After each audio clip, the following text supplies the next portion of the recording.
a comfortable lead in your game this evening. And Yeah, I would say that 2 runs against Oakland qualifies as a comfortable lead in most cases. was it a 2-run lead? It was 5. Well, yeah, it was 5-3 Okay. in the in the top of the 7th after 6 innings. So maybe not that comfortable. Well, Oakland scores like negative runs per game. Sure. So, I guess if you could say it was comfortable. I mean, they scored 3 last night. Mm-hmm. They've never, and you figure that that's enough. Okay. If you score 5 runs against Oakland, you'd like to think that's good enough to win. Pretty much. In most cases, Mm-hmm. just out of curiosity, I'm gonna look something up. Okay. I'm still on backup laptop here. Oh, okay. On the side rant, I checked the status the other day, and they haven't even shipped it out yet. Oh. Warranties are fun. Did you know that?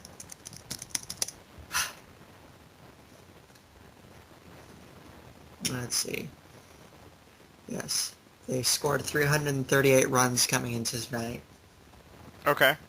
The 2011 Oakland Athletics.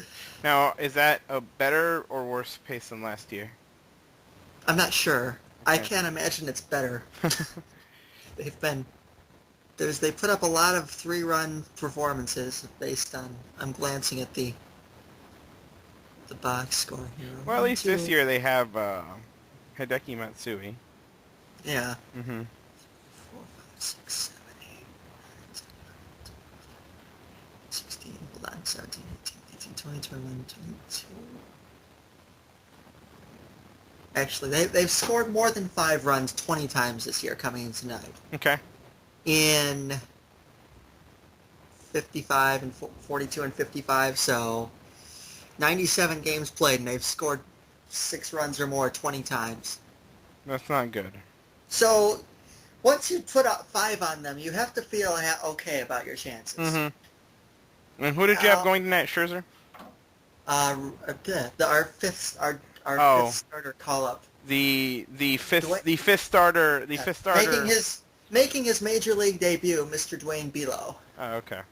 Which, he pitched well enough. Mm-hmm. I'm not going to sit here and expect him to throw a shutout. Mm-hmm. He gave up 3 runs in 5+ innings. We came back. We scored. We got the lead. We scored 5. So, you're taking a 5-3 lead into the 7th inning against Oakland. You have to like your chances. Mm-hmm. As long as you don't just do something stupid and gift them runs, and we promptly did something stupid and gifted them runs. Well, you brought on David Percy. Is that where we're going to start out with? Yeah, it's.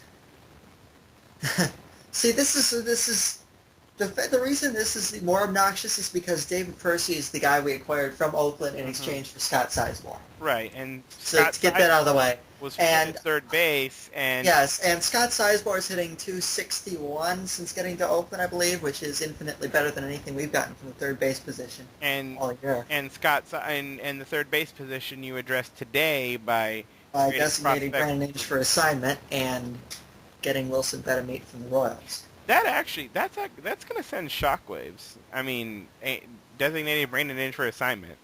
Right. Mm-hmm.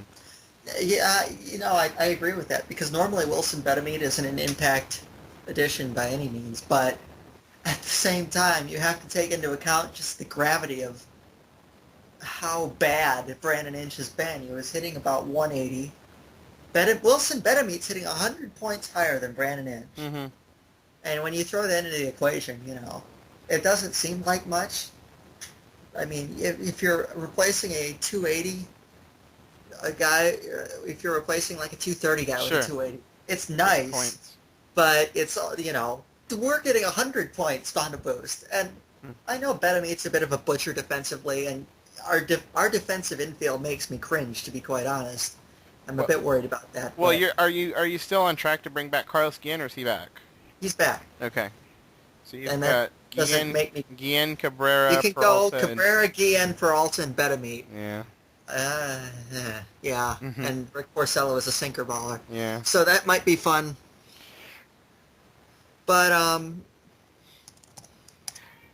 it's yeah, that's going to be a bigger. I mean, as long as I'll even take 260 out of him. I know that he's not a 280 career hitter, although his OPS is lower than his career mark this year. Right. I mean, he broke out last year and was having a pretty good first half of the season, but it's about calling up the prospects and shoehorning Mike Moustakas in there. So Yeah, yeah. I mean, and while we're on the topic of this, I don't know if you probably saw this earlier. Did you see the stat that I tweeted about our front four starters? Yeah. It was When Justin Verlander, Max Scherzer, Rick Porcello, or Brad Penny starts a game, the Tigers are 47-31. which means you need a fifth starter. We need to find another starter. Mm-hmm. And I'm trying to 47-31. That's a winning percentage of. Oh crap! I completely did that wrong. This is what I'm doing. I'm pattering away at calculator on Microsoft Windows. God, I hate this laptop. Yeah, that's a 602. That's a 603 win percentage. Mm-hmm. You're winning 60% of your games with your front four starters. Right. And what I took from, I mean, Dave Dombrowski addressed the media this afternoon when he announced the Betemit trade, and he said we are in talks to get another starting pitcher. And if you can get a guy who hasn't, you would like to acquire a legitimate number two like Hiroki Kuroda. I mean, just throwing out the dream scenarios, guys that we're not going to get. But even if you can get a guy like Hiroki Kuroda, the ERA maybe about 3.5, 360 if he comes here. Mm-hmm. That's a huge improvement. And I mean, if they can keep up that pace, and if the Tigers play 600 ball the rest of the way, it's over. Yeah. I think they'll win it. I mean, it's not like the Tigers aren't going to pick up a salary, so Right, they're not afraid to do that. they're not the Dodgers. And I did say to you, and I said this to someone else today, that if the Tigers don't get another relief arm, they will regret it. Right. So you were. It doesn't need to be an ace relief arm. I'm talking like a guy like Chad Qualls, someone who can, in an ideal world, you have Albuquerque to get you through the seventh, Benoit to get you through the eighth, and Valverde gets you the ninth. But you would like to have that other guy in, God forbid, a situation like tonight when they didn't have Albuquerque. And I'll get into that in a minute. Hey, the Royals bullpen is stacked. So we made the White Sox look foolish this evening. But that was enjoyable. Yeah. And I tweeted that AJ Brzezinski's shot in Florida is delicious. Yeah. Absolutely. Yeah. He made the last out on a double play last night, and then that happened. He gave the wild pitch today. And of course his quote after the game, did everything I could. Yeah. Translation, it's not my fault. Yeah. But that's how AJ rolls. Yep. So back to tonight, now that we've addressed the fact that the Tigers really need that one more starter. And one more relief arm. So here's my problem with the way Jim Leyland has managed his bullpen the last two nights. Okay. Here's how you rank the relievers that the Tigers have. Valverde's number one. He's going to get you through the ninth. If you got your eighth inning guy, Benoit's probably number two. You put Albuquerque maybe number three, Coke number four. Those are your four best relievers. Mm-hmm. You would like to have them available to close out a game like this when you're up 5-3 in the seventh inning. And then after that, it gets, 5-6. The end of the bullpen, you can quibble with the rankings, but David Percy's near the bottom. Oh, the Aussie rant is up. Is it? I'll have to watch that after we're done. But yeah, you'd like to have David Percy's like your sixth best relief pitcher.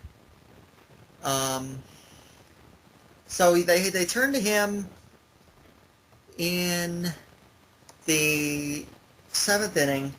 And here's the big problem with this. It's the bottom of Oakland's order. The first guy's hitting like 195. The guy on deck's hitting like 143. So they're some of the better hitters for Oakland then. I tweeted at the time coming into that at bat they had a combined average of 340. Mm-hmm. So I mean, Adrian Gonzalez is hitting better than the 8 and 9 hitters in the Oakland lineup. Not an average, a combined average. A combined average. Mm-hmm. You add up their two averages, and it's 340. So, and Percy comes in, he walks Landon Powell. He walks him. And the guy on deck, Eric Sogard, who wears glasses, looks like he should be in a high school classroom somewhere. I think he got ahead 1-2 on him, and he walked him. So he After walked going the 1-2? Yes. Oh, wow. Yes. So he's walked the first 2 hitters.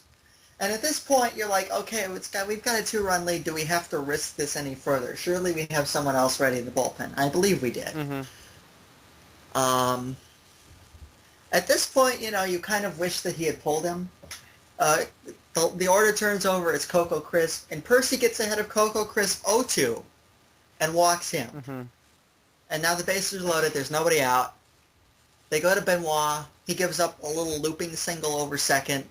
A ground ball through the hole. And Benoit wasn't getting hit hard. He was basically getting blooped to death. Mm-hmm. But all 3 of the walks scored, and another run scored, and it ended up being 7-5 Oakland. And combine this with an error that Carlos Guillen made in one of the earlier innings, and we essentially gifted them 4 runs on an offense that, is terrible. Yeah. And we gifted them 4 runs, and we ended up losing by 2. So that's... And here's why I have issue with them having to resort to David Percy. Mm-hmm. Last night in an 8-3 ball game, and I mean we're still talking about Oakland here. 8-3. You're up 5. You're up 5, and Leyland uses Phil Koch and Al Albuquerque to close out an 8-3 ball game. He used Phil Koch? Oh, wow. He used Phil Koch and Al Albuquerque to close out an 8-3 ball game, mm-hmm. and leaving both of them unavailable tonight. Wow.